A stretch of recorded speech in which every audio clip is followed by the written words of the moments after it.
It's one of those things you could almost look at it as what Google Analytics does is help not only show you what you're doing wrong, in terms of is there a high bounce rate, is there a lot of abandoned carts, but also what you're doing right so that you can then use the data to take advantage of that. It's like, okay, well, X amount of my users are clearly coming from this avenue, so what can I do to, maximize the potential for conversion here?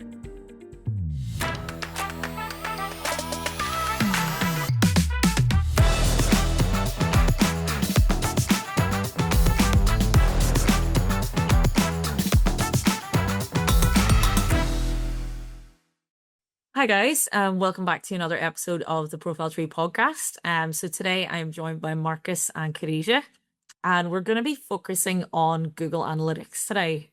So it can be a bit of a trigger word for some people, I think.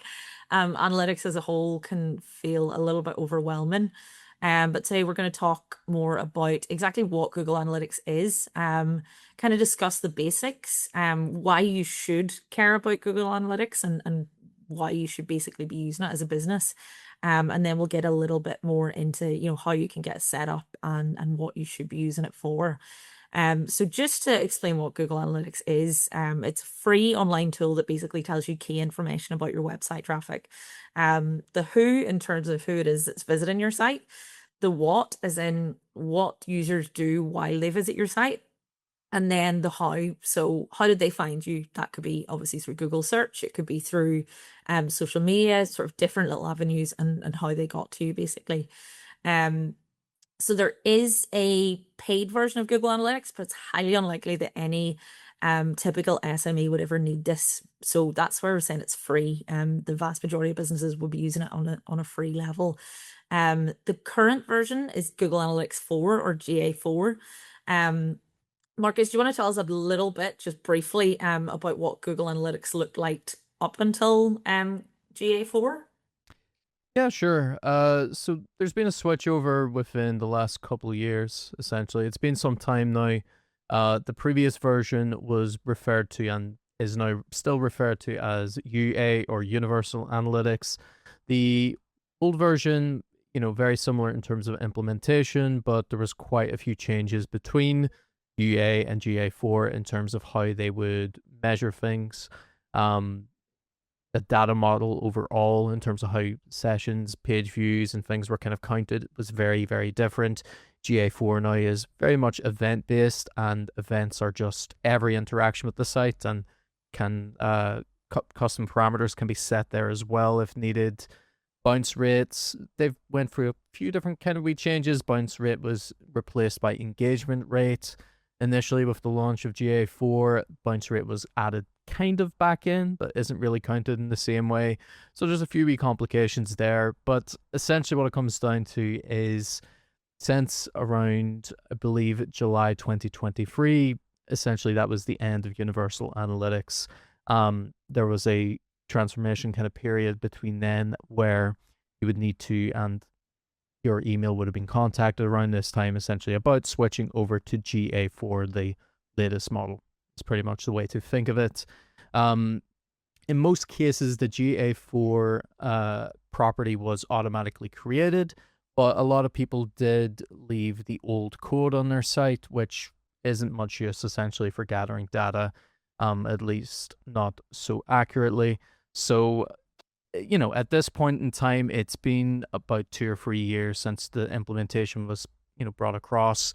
So most businesses, if they did have the old version UA, they've likely transferred over to GA4.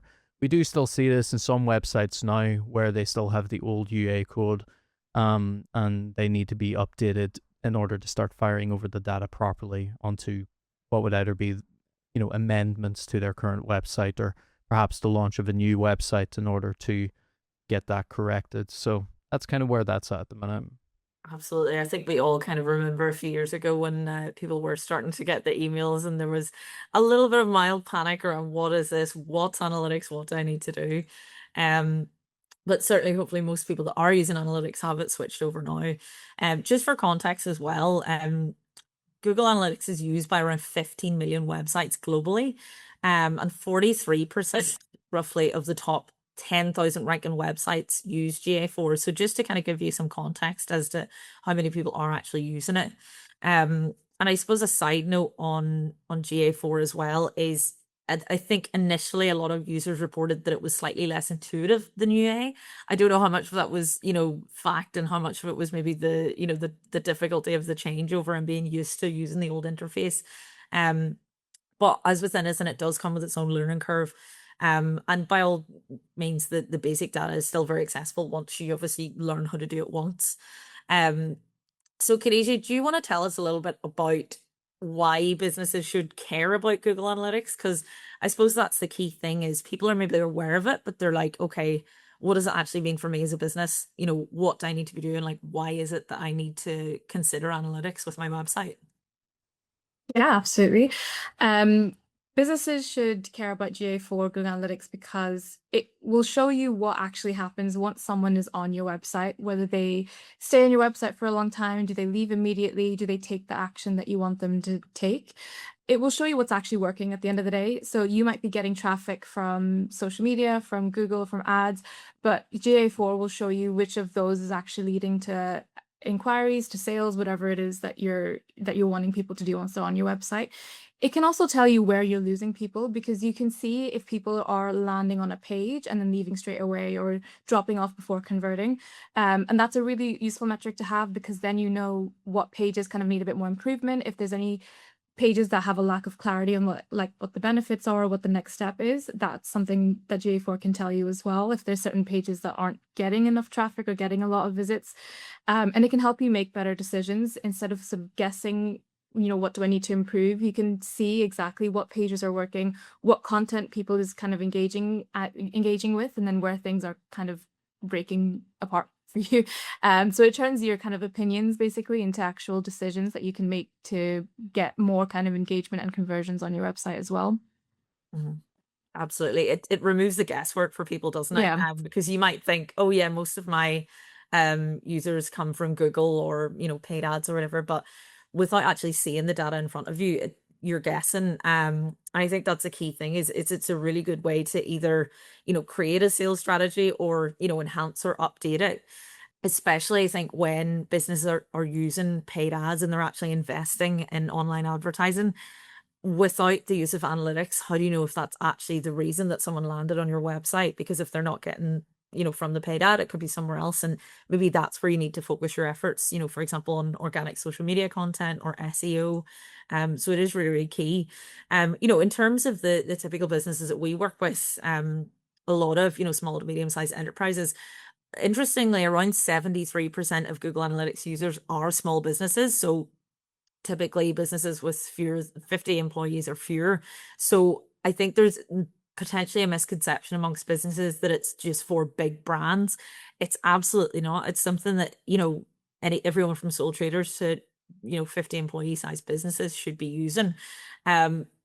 Definitely not a small brand, but I did note that McDonald's Hong Kong reported that using GA4 sales insights and reports actually boosted their in-app orders by 550%. So that's a real good news story. And again, we're not talking about McDonald's sized brands, but it's just kind of indicative of the fact that it is worth spending some time on and certainly getting set up with. What, Marcus, would you say are kind of the key data figures that people should use? Because obviously GA4 it feels almost limitless in terms of the amount of figures that it can give you. But what are, if you're a small, medium-sized business and you're looking at your website and you get set up on analytics, what are the key things that people should consider? So I suppose the approach that I would take, and I can certainly list off a few general, but the first thing that any business really should consider is, what you want to do with this data in the end is have it aid other work that you're doing or decision making, essentially that you're, whatever you might be actioning. Okay, are you looking to write some blogs? Perhaps you want to increase the amount of visitors coming to your site. Okay, well, you better start having a look at keywords. How are people getting to your site? How are you doing on Google in any way? What other search engines are people finding you through? Are people actually getting to your site more often in other ways already via social? So what you can really do is get some sense of direction by kind of first taking a general look at some of the kind of initiator kind of stats, looking at things like the source essentially to see where the traffic acquisition is coming from. And like I said, that can be organic, which is essentially any kind of search engine, anything from socials, direct, referrals, any other operations that you may have in motion at any given stage. And that'll help give you some insight about how people are interacting with the site. Once you get savvy enough with using the reporting features, you can then have a look to see what the kind of conversion rate is like in terms of, okay, well, people who came through this method, then what is the lead generation rate on that based off of a form interaction event or something like that. Obviously, it's going to change quite a bit per business. Maybe you're looking to sell goods. In that case, you're looking for an add to cart event. Is there a problem with the add to cart events and that they're not completing onto a sale? Is there abandoned carts? What you can do with that info. So first, getting an overall lay of the land with things like that, I would say traffic acquisition is going to be key. Having a general look at kind of sessions for the site, and even having a look at the pattern of your sessions as well. Often we'll see sites have different patterns. You'll often quite see a bunny hop kind of one where it'll kind of peak up at certain periods of the week and then dip down. Depending on how your business operates, maybe it dips down at the weekend or the start of the week and then picks up towards the end. It'll be down to the nature of the business. You'll have some intuition on how that, or what your kind of expectations are there. Looking at keywords is going to be a key one in terms of, obviously you can look at some direct brand associated keywords. You'll be expecting them. Obviously, if there's any clashes with other brands, you'll be keen to get that one amended too. But getting a lay of the land there is going to be good. Having an idea about what type of devices people are viewing your website on. Typically, we would expect mobile to be the top ranking. Some more business to business orientated kind of websites, we would see that flip to be desktop at times. If your target audience are people like me sat in their computer every day, then we actually do see that sometimes. And I would be surprised usually to see tablet very high, sometimes for websites orientated either towards maybe news or sometimes directed towards a younger audience. We would see tablet increase a little bit, but I usually don't see it get much higher than about 5% of users. At least what I've seen over the past year or so anyway from memory. Get an idea of how people are looking at your site is going to change the focus. If you're looking at your site in desktop all the time, but people are getting there on mobile, you need to kind of reshift your focus a little bit in terms of what you're doing for design, user interaction on an overall kind of mobile experience. So starting off with all of that to get a lay of the land about what your site is, what your demographic is, where people are currently coming from, will be good by looking at some of those key stats, and then you can get more particular about it. That's the way I would tackle that one. I think it's one of those things you could almost look at it as what Google Analytics does is help not only show you what you're doing wrong, in terms of is there a high bounce rate, is there a lot of abandoned carts, but also what you're doing right so that you can then use the data to take advantage of that. It's like, okay, well, X amount of my users are clearly coming from this avenue. So what can I do to, maximize the potential for conversion here? So Khadija, if I am a business and I have never used analytics before and I don't even have it on my website, what are some of the sort of first steps that I need to take to get GA set up on the website? Yeah, so the first step is really that you need to have a Google account if you don't already have one. When you have your Google account, you just need to sign into Google Analytics, just the website, and you can create a property for your site. It's pretty straightforward. Google will kind of walk you through step by step what you need to do. And then what will happen is it will generate a kind of tracking code that you need to add to your site. Depending on what platform your website is on, there's different ways to do this. WordPress, there's plugins that you can use to make it easy, or you can just add the code in yourself if you're savvy that way. Platforms like Wix is quite simple. They'll actually prompt you to sign into Google Analytics, and they'll be able to set it up from there. But then once you have the tracking code set up on your site, it can take up to 24 or 48 hours just to start receiving traffic. But then from there, you'll be able to start seeing your analytics fill in on all the different events that are happening on your website, or people clicking on, active users on your site and things like that as well. Earlier this year, Google launched a generated insights, which is their AI feature that kind of summarizes the top 3 data changes since the last time you viewed your analytics. It's quite good because it just gives everything to you in plain English, about your most recent analytics, about how people are using your site once they've come onto it. Excellent. Yeah, I think that's probably one really key point there is actually setting up the conversion. It seems to be a common mistake where people forget to basically tell Google what counts as a win for your business. Having the data in front of you is great, but in order to know what is a conversion, you have to actually set one up in Google. And for some businesses that might be simply the person getting in touch, filling in a contact form. Obviously for e-commerce, that sale is the ultimate conversion. But that's a really key step as well, isn't it? For sure. We definitely seen after GA4's initial kind of rollout too, there was definitely a transition period back at that time where, if we take WordPress as an example, where things just weren't quite compatible yet with the latest version. They were still ready for universal analytics if you were using some sort of form plugin, but it wasn't ready for GA4 at the time. Luckily, since a couple of years have passed, it's getting to that point where it, as Kadisa described earlier too, it's trying to make things nice and user-friendly as far as integration goes, picking up some of the events, at least some of the core kind of basic ones, such as sales or form interactions. But yeah, very much as you said, if there's something more specific going on, if you've got a more customized setup, definitely worth checking to make sure that your events are being measured, especially your conversions. Absolutely.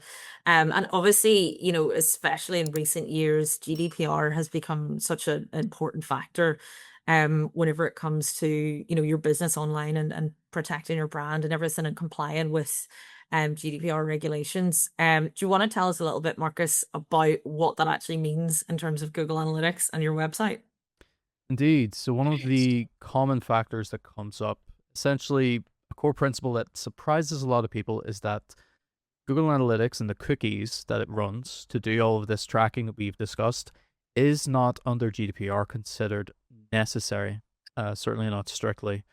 They're tracking cookies, so at least under the General Data Protection Regulation, and its slight transformation since the UK moved out of the EU is only really in name. Nothing's really changed since. It's the same as it was in 2018, is that it's not compulsory and it's not something you can force upon users.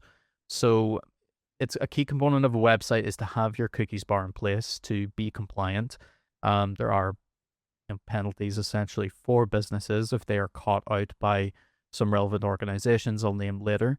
But the expected kind of setup essentially for a compliant website is a user should load a page. And just to not complicate it, we'll say it's one that they haven't visited recently, let's say in the past month. I'll mention why this is the case later. The consent banner or the cookies banner then loads in first. If you're using WordPress, this could be something like must have cookies, CookieBot, Cookies Yes. They all have cookie in the title in some way or form. And other platforms that you use, such as Shopify, Squarespace, and Wix, have their own automated system for these type of things as well. The default consent state is set to denied before any interaction is made. So while a user has loaded up your site, they see your cookies bar and they see the accept, reject, or sometimes they can change the optional or turn on and off depending on how advanced it is. That's not going to count them essentially within the analytics side of things, and it shouldn't. What then happens obviously is the user makes a choice. Essentially, they decide where to interact and to give consent. At that point, any tracking, Google Analytics included, as well as any other custom tracking parameters that you may have running on your site, can then fire, and it'll do its thing. It'll get their data and information because they have consented to it. Typically, that is consented for a given period of time, usually something around the 30-day marker, or otherwise, if there's a change to the cookies policy since they last visited, whichever comes first, essentially, between those two. And yeah, it's a big one for businesses. If you have had a website previously without this, then made a sudden switch over to a new website or made some updates or maybe just added a cookies bar, you're going to notice a very, very different change in your numbers very, very quickly. And this causes and has caused panic sometimes for people as they essentially comply with regulations. So just to give some context in that, if this isn't already familiar to you, if you haven't added a cookies banner onto your site yet, don't be too afraid. This is expected, and especially for some sites that we've worked with where they've made the transition both from they had universal analytics before with no cookies banner to moving to GA4 with now a cookies banner, the numbers very much change and everything is very different and scary and jarring as well.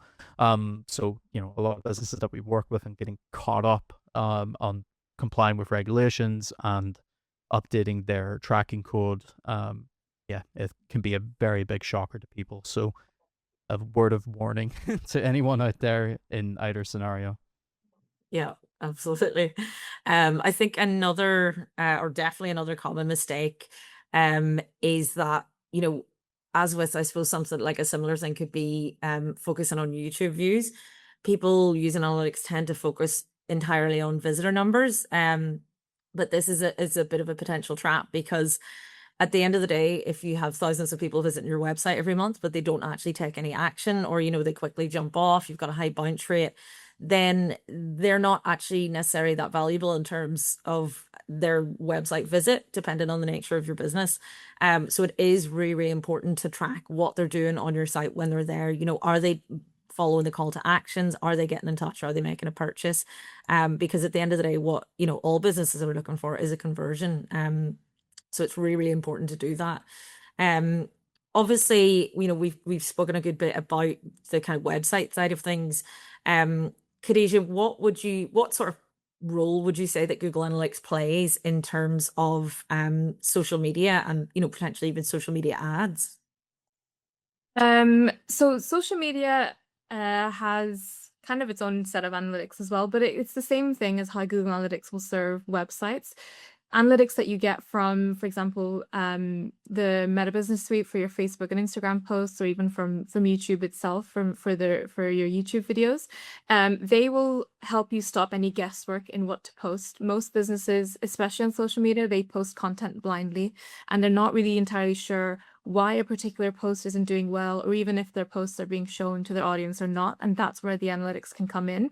It's pretty common metrics that you'll get across all kind of social media and analytics, things like reach, which is how many unique people saw your content. Then you've got like impressions as well, which can tell you how many times your content was shown. There's analytics like engagement to show you, how interesting your post is. Engagement is anything to do with like people liking or commenting or sharing your post.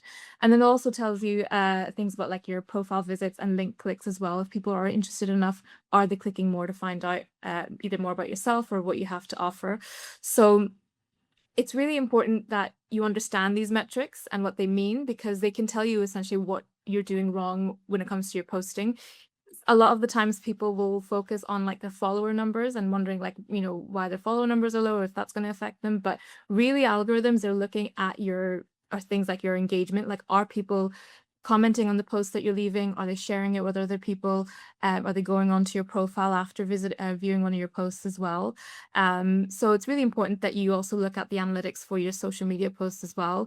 A really common issue that a lot of people will have is that their post maybe has a low kind of reach but quite high engagement. That would basically mean that the post itself is quite good, like people find it interesting or they find it funny, whatever it is, but it's not being shown to a lot of people, and that could be down to the times that you're posting, how frequently that you're posting even as well. So maybe changing up. So then from there, that you don't really need to change your post content, but you need to change your strategy on how you post.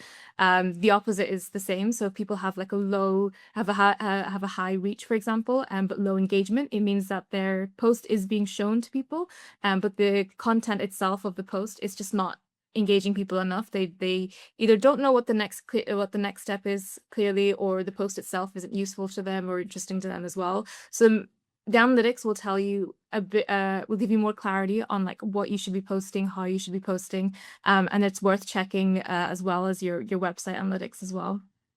Yeah, absolutely.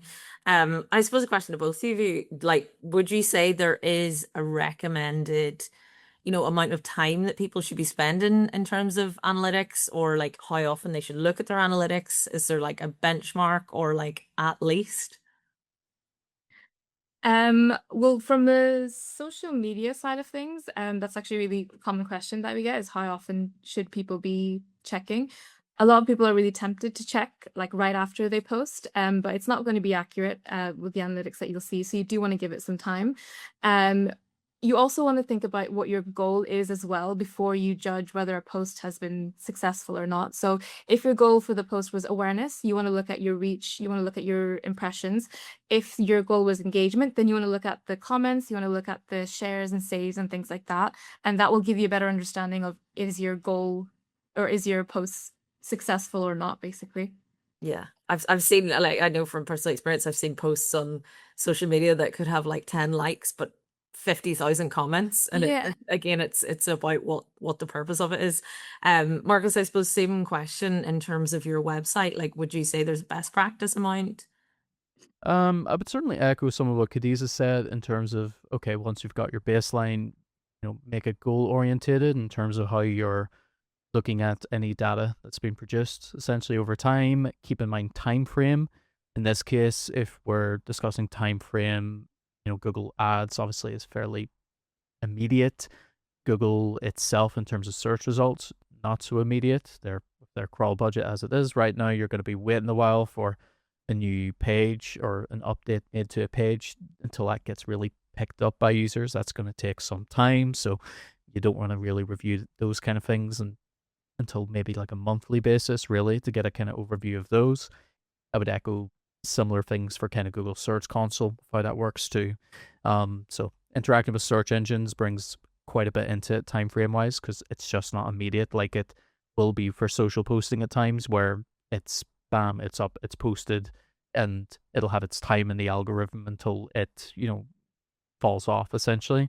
Whereas with Google, it's a bit slower to kind of rev up, and then it might reach an initial peak initially, depending on how or the nature of what's been published or changed or amended, but it's going to take time then, and it'll kind of linger a little bit longer. It won't just kind of fall off.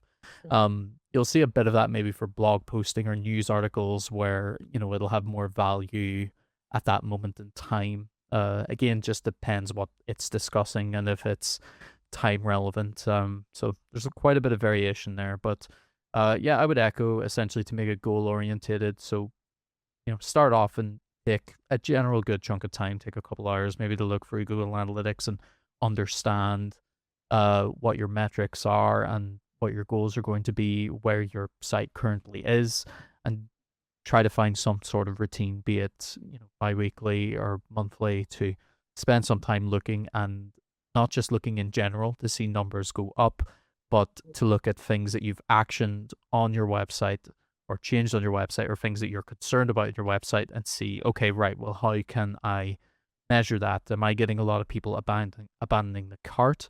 Okay, right, what can I do to amend that? And you can go in and look and see, okay, is it something with the user kind of interaction or experience? Is it something in terms of either cost or benefit related? How can I, change things? Do your stuff, give it a month, come back and look, see what's worked and what hasn't. If you're wise, you'll do some A/B testing and try out a couple different things in a few different spots as well, and that'll give you more data to work with. And yeah, the general rule of thumb is, if it works, cool, let's keep doing that and let's try different ways of it. If something doesn't work, okay, that's fine for now. Can always try later, but okay, let's tweak that and try it in a different kind of way. So just using it in a goal oriented way, I think, is always going to be the best. Definitely. It's great. It's a really, really good option in terms of having something to inform your strategy, and not just kind of feeling around in the dark, and like we said, making guesswork. So absolutely, if you're considering using analytics, have a look into it. It isn't as complex as it might seem at first glance. And please get in touch if you have any questions or need any help with analytics. Thank you both. Another great episode. So please like, share, and subscribe, and we'll see you next time for the ProfileTree podcast.